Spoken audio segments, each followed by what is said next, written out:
एक समय की बात है। एक छोटे से गांव में एक बुजुर्ग महिला रहती थी। उनका नाम राधा था। राधा बहुत ही दयालु और सहानुभूतिपूर्ण थी। वह बहुत गरीब थी, लेकिन उनकी गरीबी उनके स्नेह और दया को कभी कम नहीं कर सकी। राधा का एक ही बेटा था, जिसका नाम रामू था।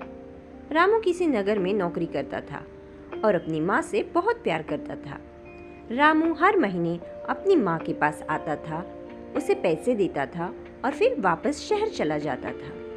लेकिन एक महीने से रामू नहीं आया, फिर दूसरे महीने भी वह नहीं आया।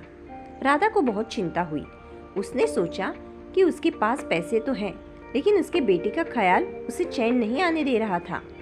वह रोज बेटे का इंतजार करती, लेकिन रामू नहीं आया। अंततः राधा ने फैसला किया कि वह शहर जाएगी और अपने बेटे का पता लगाएगी। राधा ने अपने सारे पैसे जमा किए और शहर के लिए निकल पड़ी। शहर में पहुंचकर उसने अपने बेटे को ढूंढना शुरू किया। दिनों बीत गए, लेकिन वह अपने बेटे का पता नहीं लगा सकी। उसके पास पैसे भी खत्म हो गए थे।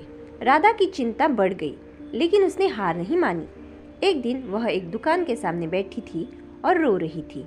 दुकानदार ने उससे देखा और उसके दुख का कारण पूछा। राधा ने अपनी कहानी सुनाई।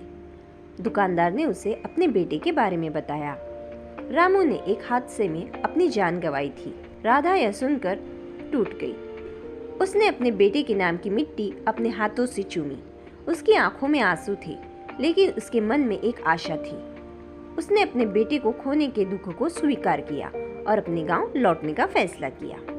राधा की कहानी हमें यह सिखाती है कि जीवन में कठिनाइयां आएंगी, लेकिन हमें कभी हार नहीं माननी चाहिए।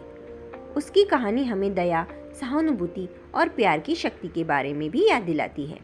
उम्मीद है आपको आज की कहानी पसंद आई हो। धन्यवाद।